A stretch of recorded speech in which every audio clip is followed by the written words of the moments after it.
ऐसे हम बैंकिंग उस पर सीक्रेसी एक्ट लागू होता है। कल को मैं चाहूँ जी मुझे इनका खाता बताओ जी क्या है, ये इनकी खाते की एंट्री चाहता हूँ मैं, फिर कहेंगे जी सीक्रेसी एक्ट लागू हो गया। आप बैंक से आपने एक अच्छा सवाल उठाया। अब देखिए आपने नहीं ओहो आपने अच्छा सवाल उठाया। देखिए इसी सुनिए आगे की बात सुनिए, एक मिनट सुनिए। यह आपने जो कहा, जब कोई कानून बनाया गया, जब कोई स्कीम लॉन्च की गई, तब ये कहा गया कि जो भी देगा उसकी पहचान गोपनीय रहेगी और किसी भी सूरत में उसकी पहचान उजागर नहीं की जाएगी। अब आप बताइए, जिन लोगों ने 100 करोड़, 50 करोड़, 40 करोड़, 60 करोड़, 100 करोड़, 1300 करोड़ दिया था, वो ये सोच के दिया था कि मेरी पहचान उजागर नहीं होगी। अब उन देनदारियों देने वालों का उनका जो अधिकार है वो तो कहीं ना कहीं इस फैसले से प्रभावित होता है कि नहीं? सर्टेनली होगा, प्रभावित होगा।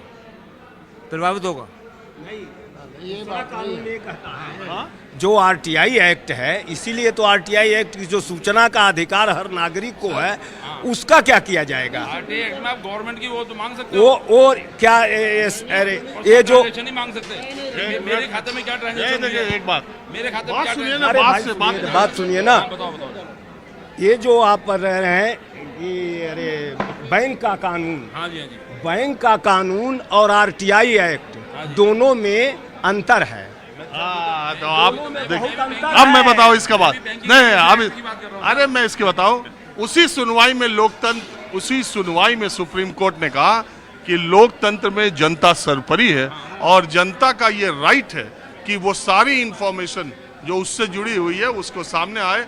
कोई भी ऐसा कानून जिसमें कि आपकी पहचान छुपाने का प्रावधान हो वो असंवैधानिक है और इसीलिए इलेक्टोरल बॉन्ड को असंवैधानिक बना दिया। और बताओ दादा, आप तबीयत ठीक है? रोज तो मिलते यही हो, जब आता हो तो कहते हो हार्ट की प्रॉब्लम है। नहीं, अब मैं जरा बोल नहीं पाता, मैं नहीं बोल पाता। एक बात बताओ, कुछ तो आराम आपको महसूस हुआ होगा, तो आप तो है पहले से बहुत आराम है। इलेक्टोरल बॉन्ड वाले से और आराम हो गया।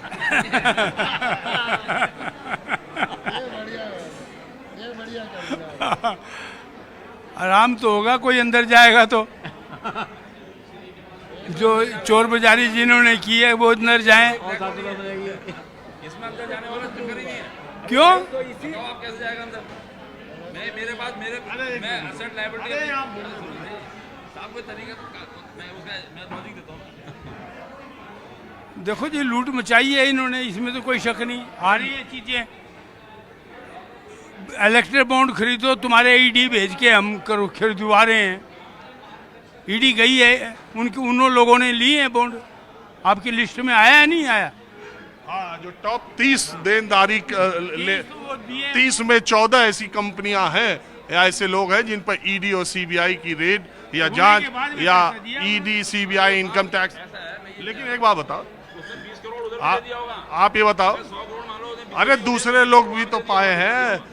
12,500 करोड़ में आधे से कम बीजेपी को है, आधे मान लो आधा भी है, आधे में भी तो सब आए हैं। और ये रीजनल वो भी गलत है।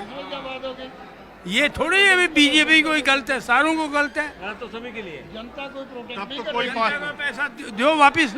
तब तो कोई पार्टी आके नहीं बोली कि अरे भैया एक ही दिन में 200 करोड़ मेरे पास आ रहे हैं, 100 करोड़ आ रहे हैं, सेम डे। अरे एक और महत्वपूर्ण बात, और एक कंपनी तो ऐसी थी जिसने 5 जनवरी 2022 को एक ही दिन में 225 करोड़ रुपए के इलेक्टोरल बॉन्ड खरीदे। और उस कंपनी का जो उसी वित्तीय वर्ष में जो फायदा है वो 27 करोड़ का है और 225 करोड़ का इलेक्टोरल बॉन्ड एक दिन में खरीदा।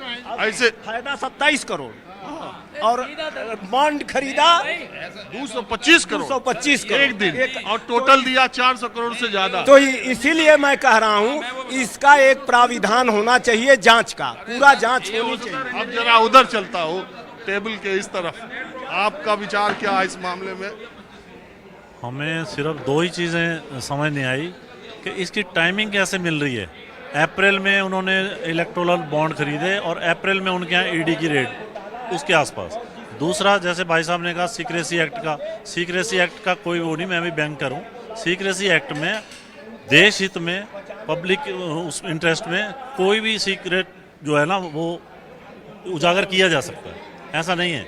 ठीक है, bank is bound to keep the secrecy, लेकिन जैसे ही वो पब्लिक इंटरेस्ट में हो जाता है या देश हित में हो जाता है तो उसकी सीक्रेसी लीक कर सकता है बैंक, और ये बिल्कुल ठीक किया है। अब ये बैंक कह रहा है कि सीरियल नंबर नहीं मिल रहे, वो भी मिल जाएंगे, पूरा दूध का दूध पानी का पानी हो जाए। एक बात, आप बैंकर हैं, मैं अपनी छोटी समझ से मैं कई बार ये बात कहता हूँ, आजकल डिजिटलाइजेशन में अगर आप एक कंट्रोल पी दबाएं तो खाते का पूरा बही खाता 12 साल का निकल आता है। ये जो SBI सुप्रीम कोर्ट में आके उसने कहा कि इसको मैच कराने में 44,000 बॉन्ड है, 21,000 ये है, इसको मैच कराने में हमें 30 जून तक का मौका दिए। आपको लग रहा था कि SBI की मंशा ठीक नहीं थी और चुनाव तक टालना चाहते थे? बिल्कुल ठीक कह रहे हो। 30 जून का मतलब क्या होता है? 30 जून का मतलब इलेक्शन हो जाए, जबकि इलेक्शन हो जाए।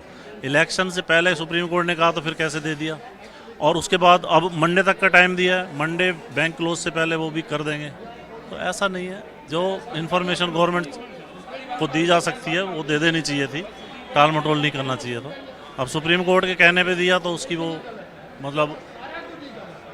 तो इसको आप क्या मानते हैं, जो बहुत सारे लोग ये कह रहे हैं कि ये भारतीय जनता पार्टी की मोदी सरकार ने ये स्कीम निकाली थी, इसमें बाहें मरोड़ करके लिया, बहुत तरह के आरोप आप देख ही रहे हैं, लगा ही रहे हैं। बहुत लोग ये भी कह रहे हैं कि ये जो है अपने लोगों को जिनको फ़ायदा पहुंचाया। एक कंपनी के बारे में कहा जा रहा है कि उसने अप्रैल महीने में 140 करोड़ रुपए का बॉन्ड लिया और उसे मई महीने में 14,440 करोड़ रुपए का एक ठेका मिल गया। तो लोग इस तरह से जोड़ के कर रहे हैं, लेकिन ये सारी जो पार्टीज है या ये जब पता ही नहीं कौन किसको कितना दिया है, तो ये आरोप आपको लगता है ठीक है?